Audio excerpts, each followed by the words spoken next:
Hello friends, आप सभी का एक बार फिर से वेलकम है मेरे यूट्यूब चैनल में। सेक्शन 3 को मैंने बहुत अच्छी तरीके से अलग अलग वीडियो में कवर कर दिया।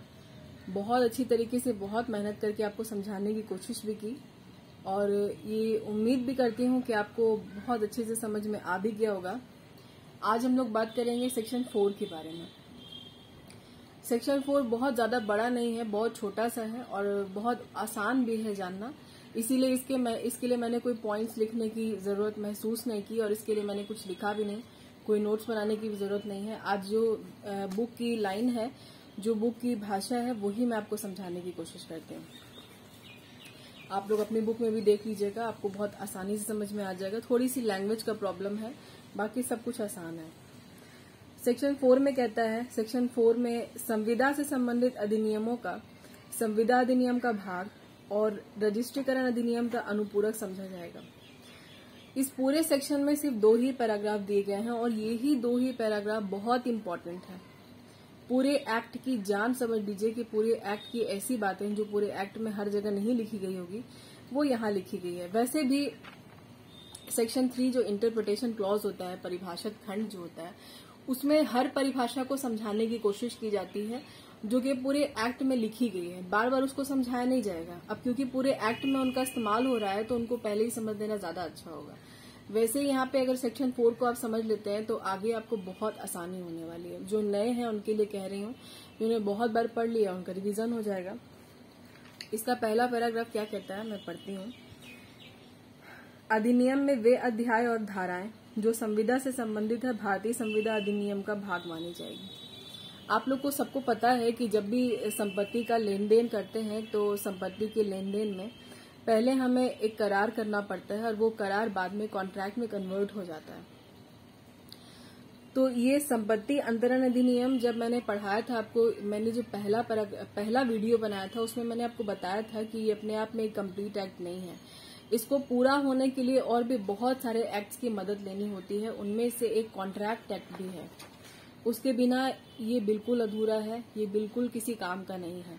क्योंकि इस तरह के बड़े बड़े संपत्ति के लेन देन जो होते हैं वो ऐसे हवा में मुंह जबानी नहीं हो जाते हैं। उसके लिए पेपर तैयार करना पड़ता है, डीड बनानी पड़ती है और रजिस्टर करवाना पड़ता है। वो कॉन्ट्रैक्ट के बिना संभव नहीं है। इसीलिए बोला गया है कि इस एक्ट की जितने भी बातें हैं और इसकी जितनी भी धाराएं हैं वो सब का सब कॉन्ट्रैक्ट एक्ट का पार्ट ही होगा। क्यों पार्ट होगा पता ही आपको।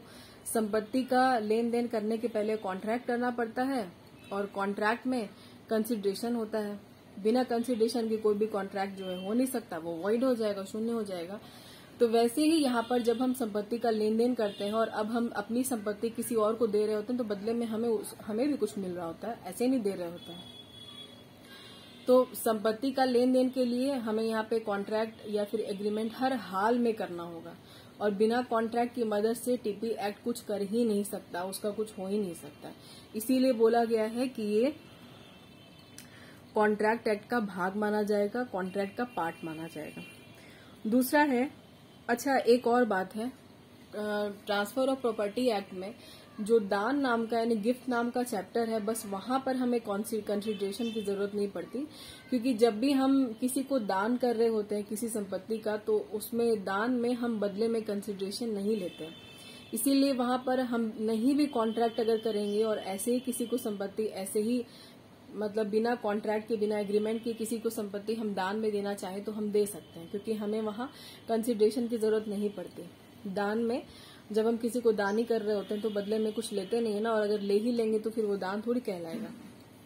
इसीलिए सिर्फ दान को छोड़ करके जितने भी सारे प्रॉपर्टी के ट्रांसफर होते हैं उसमें कॉन्ट्रैक्ट या फिर एग्रीमेंट बिल्कुल मस्ट होता है, वो करवाना ही पड़ता है।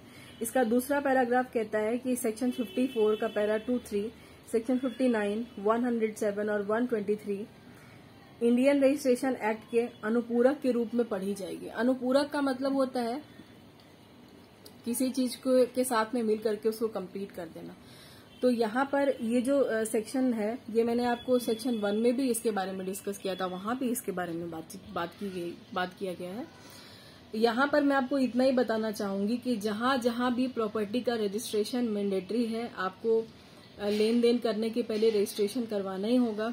एग्रीमेंट भी रजिस्टर होना चाहिए और जो संपत्ति के कागजात हैं वो भी रजिस्टर होने चाहिए। और अनुपूरक का काम का मतलब है यहाँ पे कि जो रजिस्ट्रेशन एक्ट है वो टीपी एक्ट को कंप्लीट करने का ही काम करते हैं। जैसे कि कॉन्ट्रैक्ट करता है तो कॉन्ट्रैक्ट एक्ट को यहाँ पर टीपी एक्ट का हिस्सा बता दिया गया है और यहाँ पर रजिस्ट्रेशन एक्ट को बताया गया है कि वो उसको कंप्लीट करने का काम करता है, क्योंकि बिना रजिस्ट्रेशन के किसी भी पेपर की कोई वैल्यू नहीं होती। इसलिए तो पहला पैराग्राफ कहता है कि कॉन्ट्रैक्ट का पार्ट होगा, क्योंकि कॉन्ट्रैक्ट के बिना संपत्ति का लेन देन संभव नहीं है।